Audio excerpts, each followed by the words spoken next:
Hello everyone, welcome back to the channel. हम सभी ये चाहते हैं कि हमारा किचन हमेशा ही क्लीन एंड ब्यूटीफुल रहे, पर क्या ये प्रैक्टिकली पॉसिबल है? तो बिल्कुल ये संभव है। अगर कुछ हैबिट्स को अपना लिया जाए तो ये सारी चीज़ें भी पॉसिबल है। फिर हमारा किचन में काम करने का मन करेगा, ना कि किचन से भागने का। तो कुछ ऐसी ही टिप्स आपके साथ शेयर कर रही हूँ। वीडियो का फर्स्ट पार्ट है, सेकंड पार्ट आपको जल्दी ही मिलेगा। वीडियो पसंद आता है तो लाइक, शेयर और चैनल को सब्सक्राइब करना बिल्कुल मत भूलिएगा। चलिए वीडियो स्टार्ट करते हैं। जब भी आप अपनी किचन में काम कर रहे हैं, आप या तो कुकिंग कर रहे हों या फिर आप किसी भी सामान को रिफ़िल कर रहे हों, तो कई काम ऐसे होते हैं जिससे गंदगी फैलती है। तो हमेशा ही अपने पास एक वाइप को ज़रूर रखिए, हैंडी रखिए, जिससे कि कुछ भी गिरता है प्लेटफॉर्म पर तो आप उसे तुरंत ही क्लीन कर दें। वरना क्या होता है कि वो ड्राई हो जाएगा और उसे उसके बाद में क्लीन करना बहुत ज़्यादा मुश्किल होता है। तो इस तरह से अगर आप तुरंत क्लीनिंग कर लेते हैं तो आपका प्लेटफॉर्म और जो आपका गैस एरिया है ना, वो हमेशा ही नीट एंड क्लीन रहता है।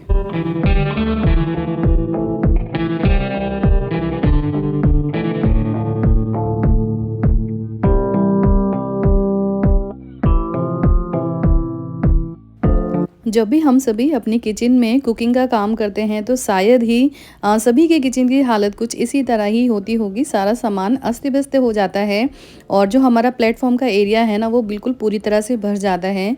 तो जब भी हम खाना बनाते हैं ना, तो उसके बाद में जो हमारा प्लेटफॉर्म का एरिया होता है ना, उसे पूरा अच्छे से आप वाइप कर लीजिए। आप अपने इस एरिया को क्लीन करने के लिए एक स्प्रे बॉटल का यूज़ करें। और ये देखिए, कॉलिन की खाली बॉटल है, इसमें कॉलिन नहीं है। मैंने खुद का बनाया हुआ सॉल्यूशन इसके अंदर रखती हूँ, उसी से मैं यहाँ की सारी क्लीनिंग करती हूँ। तो इसके लिए आप नॉर्मल पानी ले लीजिए, थोड़ा विनेगर और थोड़ा सा सोडा उसके अंदर मिक्स कर दीजिए और उससे इस सॉल्यूशन को बनाने के बाद में अच्छे से मिक्स कर लीजिए और उसी से ही सारी अपनी क्लीनिंग करिए।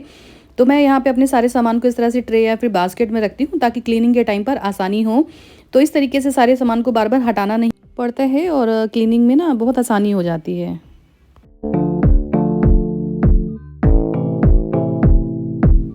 अधिकतर खाना बनाने के बाद में हम लोग अपने जो हमारे खाने के बॉक्सेस वगैरह हैं, कैसरोल वगैरह है, उसे हम अपने प्लेटफॉर्म पर ही छोड़ देते हैं, जिससे कि हमारा जो ये एरिया है ना, बहुत ज़्यादा क्लटर लगता है। तो इस एरिया को हमें क्लटर फ्री रखना चाहिए।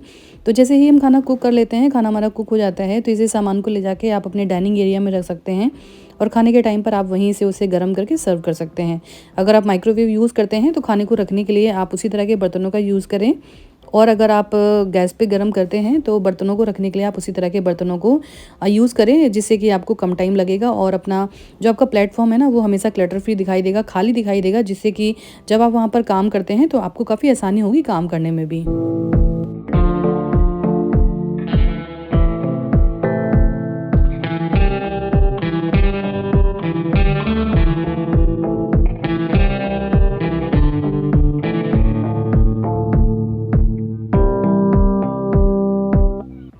जब भी किचन में कुछ ऐसा काम कर रहे हो जहाँ पर आपको किचन में ही रहना है, लाइक जब हम किचन में कोई चीज़ बॉईल करते हैं या फिर हम कोई ऐसी सब्ज़ी कुक कर रहे हैं जिसे बनाने में बहुत ज़्यादा टाइम लगने वाला है, तो जो बीच का जो टाइम होता है, जो आपको टाइम मिलता है ना, उस टाइम पर आप अपना कोई भी ड्रॉअर, कैबिनेट या कुछ भी आप सेलेक्ट कर लीजिए और उसे क्लीन करके ऑर्गेनाइज़ कर सकते हैं।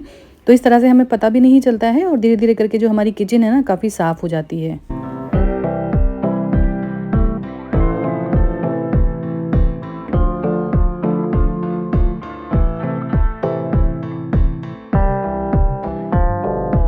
हर कुकिंग के बाद में कुछ एरिया ऐसे होते हैं जिन्हें हम कई बार टच करते हैं और उसमें खाने के जो छोटे-छोटे पार्टिकल्स होते हैं ना, वो चिपक जाते हैं या फिर ऑयल के स्टेन आ जाते हैं।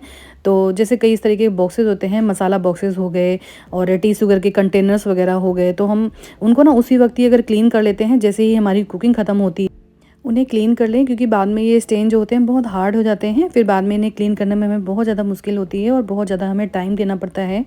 तो ये छोटी-छोटी सी चीज़ें हैं, अगर आप कुकिंग के टाइम पर थोड़ा-थोड़ा करके भी अगर आप क्लीनिंग करते हैं ना, तो आपकी किचन ना बहुत ज़्यादा नीट एंड क्लीन होना स्टार्ट हो जाती है।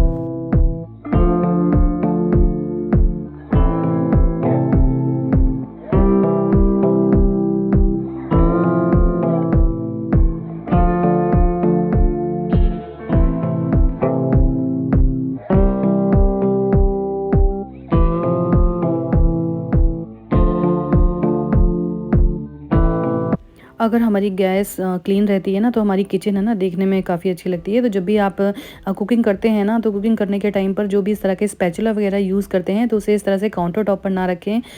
इससे क्या होता है कि देखिए, एक तो गंदी होती है और कुछ बैक्टीरिया वगैरह भी इससे कॉन्टैक्ट में आ जाते हैं। फिर हम वापस इसे उठाकर इस तरीके से सब्ज़ी, दाल वगैरह चला देते हैं ना, तो ये सही नहीं है। तो इसलिए इस तरह के जो स्पून वगैरह होते हैं, उनको रखने के लिए आप एक सेपरेट प्लेट का यूज़ करिए। जब भी आप कुकिंग करते हैं, एक प्लेट ऐसी ज़रूर रखिए जिसमें कि आप अपने चमचे हो गए और जो भी स्पैचुला वगैरह आप यूज़ कर रहे हैं ना, उनको इसके ऊपर रख सकें जिससे कि वो गंदे ना हों। हर कुकिंग के बाद अपनी गैस को ज़रूर क्लीन करें, क्योंकि गैस के नीचे और उसके पीछे बहुत से ऐसे फूड पार्टिकल्स होते हैं, जब हम खाना बनाते हैं तो वहाँ पर गिर जाते हैं। और जो ऑयल के स्टेन वगैरह होते हैं ना, धीरे-धीरे ऑयल के जो ड्रॉप्स गिरते रहते हैं और वहाँ पर ऑयल के बहुत ज़्यादा स्टेन्स आ जाते हैं। और उसके बाद आपने देखा होगा कि गैस के पीछे का एरिया बहुत ज़्यादा स्टिकी हो जाता है, वॉल बहुत ज़्यादा स्टिकी हो जाती है। अगर आप उन्हें अपने हर कुकिंग के बाद में क्लीन कर लेते हैं, तो ये प्रॉब्लम आपको देखने के लिए नहीं मिलेगी। और तो कोशिश करिए कि जब भी आप इस तरह से कुकिंग का काम ख़त्म करते हैं ना, तो उसके बाद में आप उस एरिया को तुरंत क्लीन कर दीजिए। जब आप तुरंत क्लीन कर देते हैं, तो ये स्टेन्स होते हैं ना, तुरंत ही हट जाते हैं और आपको है ना, मतलब बहुत ज़्यादा टाइम नहीं लगता है। अगर ये हार्ड हो जाएँगे ना, तो आपको क्लीनिंग करने के टाइम पर बहुत ज़्यादा टाइम लगता है। इसलिए कोशिश करिए कि जब भी कुकिंग करते हैं, तो वहाँ पर उस एरिया को आप तुरंत क्लीन कर दें। दोस्तों, उम्मीद करती हूँ कि वीडियो आपको पसंद आया होगा। पसंद आया है तो एक लाइक ज़रूर कीजिएगा। अगर आप मेरे चैनल पर नए हैं, तो मेरे चैनल को ज़रूर सब्सक्राइब करें और बेल आइकन को दबाना बिल्कुल मत भूलिएगा, जिससे कि जब भी मैं वीडियो डालती हूँ, उसका नोटिफिकेशन आपको मिलता रहे। तो जल्दी मिलती हूँ आपसे। Thanks for watching. Tata, bye bye and take care.